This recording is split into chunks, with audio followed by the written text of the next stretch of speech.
Ole Miss Rebels. As Mississippi's flagship university, we dig deeper, see farther, work harder. We pioneered human organ transplants. We helped prove Einstein's theory of gravitational waves. We are conducting life-changing research that solves the problems of today. We are Ole Miss, transforming lives and the world. Hey, welcome to the POMcast with Stephen Willis. We're going to start in a few minutes, but I want to tell you to hit up our social sites, retweet, share, comment, like, do all of that stuff. It can only help us out and it'll make the show even better. But we're getting ready to give you a lot of good Ole Miss information, and I just thought I would tell you that because the POMcast is starting. Well, it's starting right now. Wait, no, that's a little early. It is starting right about now. Good morning, everybody. Welcome to the POMcast on this Tuesday morning. I am Stephen Willis, your host on this magical mystery tour we call Ole Miss Fandom. Thank you very much for tuning in. Before we get started today, a lot of stuff to get to. I want to tell you about Travel and Cruise World. You want to get in touch with them at 1-800-330-7461. Again, that's 1-800-330-7461. The annual pass program is about to go on sale September 8th at Disney. And there's 4 different tiers, 3 for Florida residents, 1 if you're not a Florida resident. And I think there's 2 for a Disney Vacation Club. But these guys can help you navigate that. Basically, what I wanted to do was give you a local to where you can plan your vacation. After 18 months, this has all been going on. We need a vacation. We need a vacation. These guys can make sure that your vacation is perfect by being on the ground and knowing what needs to be done at all these locations. So give them a call, 1-800-330-7461. Again, that is 1-800-330-7461 or travelandcruiseworld.com right there. If you want to watch us, you can catch us on Twitter at @TheStephenWillis or at Old Positively. You can catch us on Facebook at facebook.com/POMcast, POMcast. Give us a follow there as well. You'll know we're streaming. And also, you can catch us on YouTube at Positively Ole Miss. Subscribe, like, hit the bell. You'll not only know that we're streaming, you'll know what we're streaming about. And we're on Twitch at Positively Ole Miss, all one word. Podcast-wise, you can catch us at Google Podcast, Apple Podcast, Stitcher, SoundCloud, Spotify, iHeartRadio, TuneIn Radio, and Pandora. We're also on Amazon and Audible, if that is your jam when it comes to podcast listening. Last night, Marsha Green interviewed. Nice 15-minute interview with Marsha. Great interview. It's for Patreons right now only. It's in that window. I think Sunday we're going to release it to everybody, so you'll be able to hear everything he has to say. He talks a little bit about Canada, a little bit about his playing career at Ole Miss, and a little bit about the 2021 team. It was pretty interesting to talk to Marsha last night. Today, Biscuits and SEC, we're going to record our SEC weekend preview, which you'll be able to hear. Everybody will get it Saturday morning. It's going to be our little pregame show of all the games, of all the SEC games, so you can check out there. And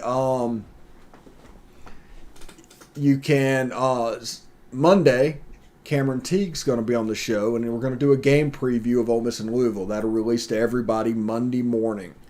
Patreons will get that, Biscuits and SEC, Marsha Green, all that right now, as soon as it happens. As soon as we do the interview, we upload it there immediately. Everybody else has to wait. So we got a lot of good stuff for that. Tonight, Best of the West with Kevin Bohannon and Jake Thomas. Tune in for that, obviously, on this channel. And, we have a lot of great stuff. Tomorrow, SEC After Dark with Corey Burton, Jeb Beecham, and me. There's a ton of great stuff. So we're having a lot of fun. And I think our numbers grew this month by 30%. And we're pretty consistently around that 30% number, and we're really excited about that. So thank you for tuning in and everything that you do. We're trying to make this fun for you guys. And for $3 a month, it can be even more fun on Patreon. So join Patreon, get the early interviews, get the early review show, and get the exclusive Red Calls post-game show. Only people on Patreon will be able to get into reb calls. I'm not even really worried if two people watch that and do whatever. This is for Patreons only. It's a gift for them. It's not about numbers and what's going on. That's what I like to see, Hotty Toddy. 123. Thank you for watching. He tweeted out, hell yeah, damn right. So that's awesome. I like that our Twitch numbers are going up a little bit and starting to get a little bit of traction on that platform. So that's really cool. But today's show, I want to talk about basically what we need to do to become an elite offense. Now, we were elite offense last year, but this year's offense is minus Royce Newman, minus Kenny Yeboah, and minus Elijah Moore. The rest of the pieces are in place, but the offense is going to look a little bit different. What do we need to do this year to match what they did last year? You saw in the Outback Bowl that without Elijah Moore, without Kenny Yeboah, heck, without Jerry and Ely in that game, with so many offensive weapons down, without Braylon Sanders, they were able to throw for 370 yards. Able to run the ball pretty well. Henry Parrish had a pretty good game. He came in the LSU game after Jerry and Ely got hurt, continued all the way through the Outback Bowl and just performed. Ran really, really hard. It was good to see. But what does Ole Miss have to do to hit that elite threshold like they were at certain points last year? Now, there were games that they got in trouble a little bit, obviously. They turned the ball over a little bit. They actually, they beat themselves because when they're clicking, they're clicking. But in those games, they beat themselves. What do they need to do? And I think one thing they need to do is figure out the rotation of Jacor Pearson, J.J. Henry, and John Rice Plumlee at the slot position. Between the three of those, you can mimic what Elijah Moore did. There's nobody in that room that can do what Elijah Moore did. So you need to do it by committee. So John Rice Plumlee in the jet sweep game, in the behind the linebackers game, those are excellent options for John Rice. Then you got Jacor Pearson, who is kind of a phone booth player like Elijah was. A little bit smaller, a little bit diminutive in stature, but he's kind of a phone booth player. I want to see what he can look like.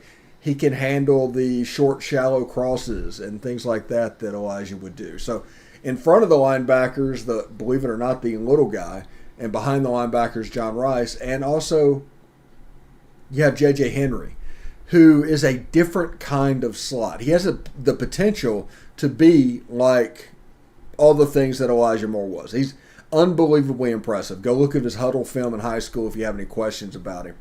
But he's a burner.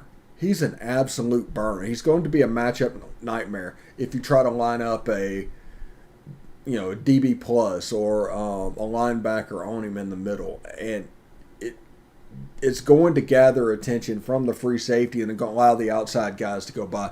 So what I'm saying is those three players need to basically make up for what Elijah Moore did by himself. And those three have the talent to do that. You can build this offense up in the way that you want it to look on those three players. The other is the tight end position. And this one I'm a little bit worried about. Chase Rogers, by all accounts, had a good camp.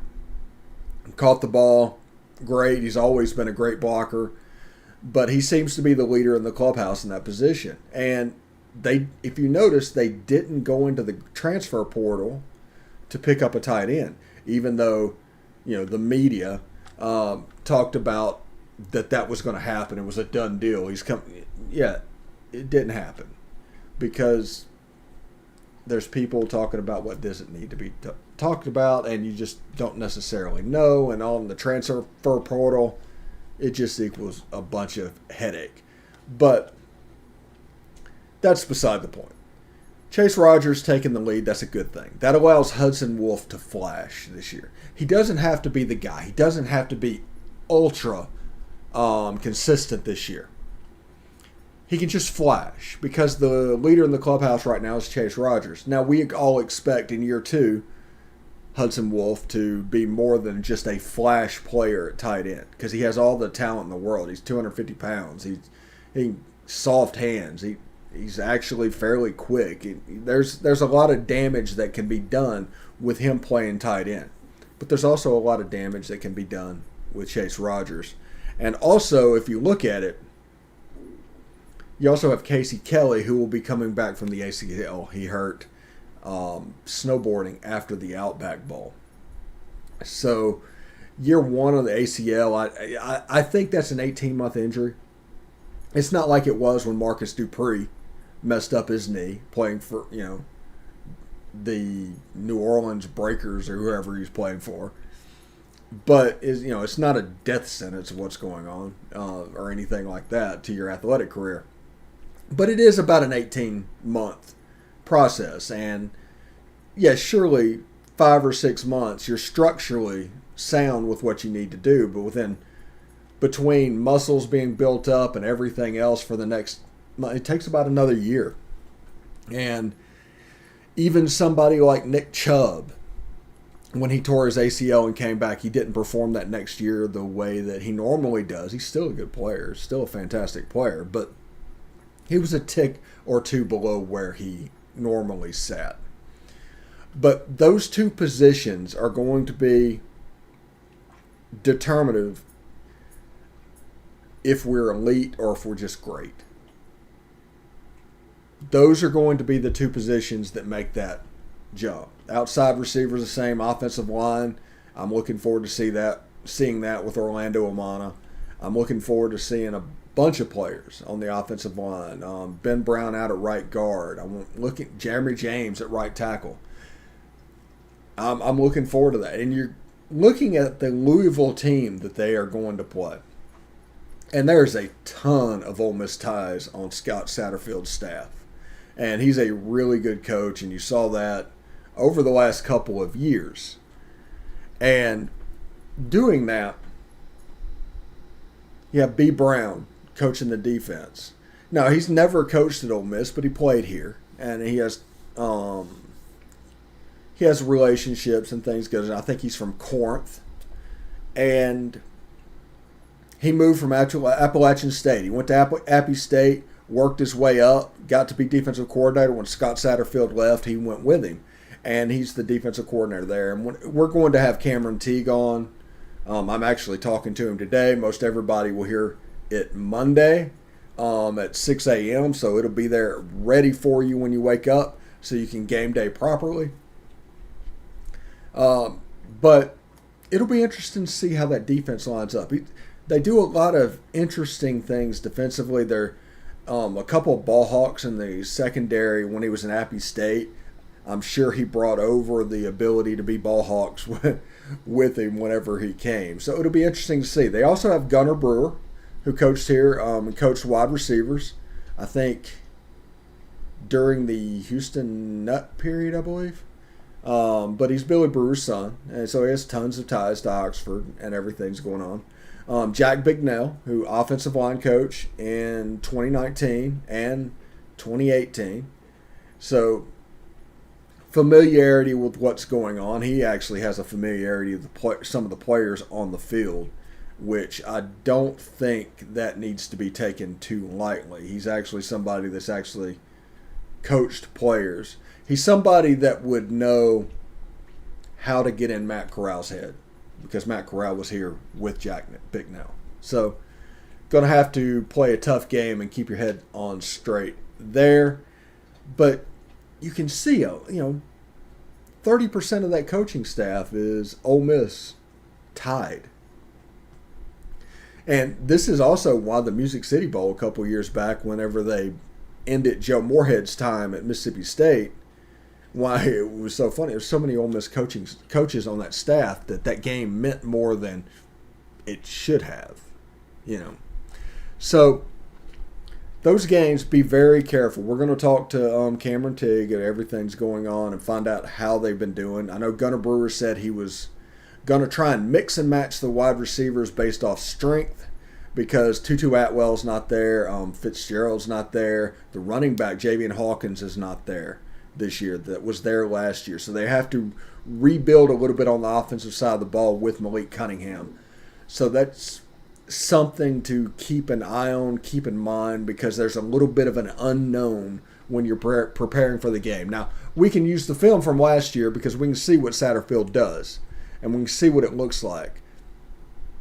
But it's going to change up a little bit. I'm hoping it's not going to be a Scott Frost situation where half the game plan goes out the window because of how the defense lined up, which tells me they were expecting a different front and than what they got. So, interesting to see. So, we're going to take a short break in a little bit. Let's see. We're going to take a short break, and when we do, enjoy it, and when we come back, we'll talk about games we're looking forward to this weekend as we start going to. There's not a lot to talk about. We haven't had the press conference yet, and we can't do the press conference notes and things like that with the normal game week thing. So we're kind of out of stuff to talk about. So we're going to mention games that we're looking for this weekend, and week 1 of college football is finally here, basically. So everybody stick around, and we'll be right back.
All right, welcome back, everybody. I do want to let you know, for Patreons only, we are doing a show 30 minutes after the game, a post-game show, to where the phone lines are going to be open, the chat will be in there, and we're going to try and figure it out. We're going to have a little bit of fun and talk about the game a little bit. That is called Reb Calls. 30 minutes after the Louisville game, the live stream should go up, only for Patreons. We won't do it for everybody, only for Patreons. So another reason to pay the $3 to become a Patreon is the Reb Calls program. So that'll be available Sunday, and we'll have fun talking about the game. And we'll also do early on Monday. On Sunday, we're going to do the Week 1 review show. That was actually a pretty big hit this week. So we'll do the Week 1 review show based off of us watching college football from Wednesday through Saturday. Just a 10-minute thing to where you can see the weeks going on, know the storylines that happened from the game, my impressions, my takeaways, and move on about your day. So like everything on this channel, we do things in a short fashion. It's a 10-minute video for this. It's a 15-minute video for that. Even this show is only 30 minutes long. And that's intentional, by the way. Whenever I worked at WSMV,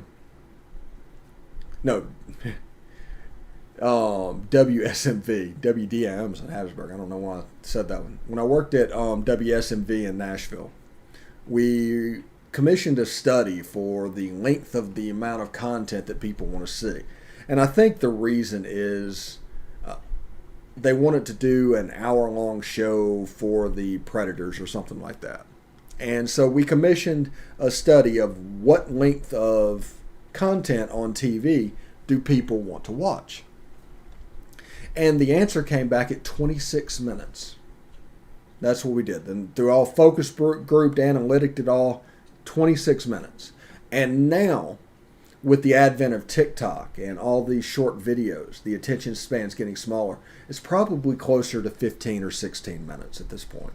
This show is probably considered a long show, and that's okay because I just like the 30-minute feel of it, and 3 different topics and whatever you do. And we do have our hour shows, which is Beast of the East, Best of the West, and SEC After Dark. But most of our stuff is 15, 20 minutes long. And if we run out of stuff to say, we don't just vamp. we give you time back to go about your day. So hopefully you guys appreciate that and what's going on. So games this weekend that I am looking forward to, and I know we'll go ahead and say Georgia and Clemson. Yes, I'm looking forward to Georgia and Clemson. I may not talk very much about Georgia and Clemson, but I'm looking forward to Georgia and Clemson. But the game I think I'm looking forward to the most is LSU and UCLA. That 8:30 Eastern kickoff from the Rose Bowl. LSU going through all the stuff that they're going through at the moment. Believe me, that is a real thing that they're going through. UCLA is better than people think they're going to be. Just period. They ran the ball up and down. They just basically killed the gas and just went off and just getting through the game against Hawaii basically at halftime. That has a chance to be a good game. A tweet came out yesterday that said limited tickets remaining. That tells me there's going to be a good number of people in the stadium there if they use the phrase limited tickets remaining. You might be north of 90,000 people at that game because the Rose Bowl was over 100,000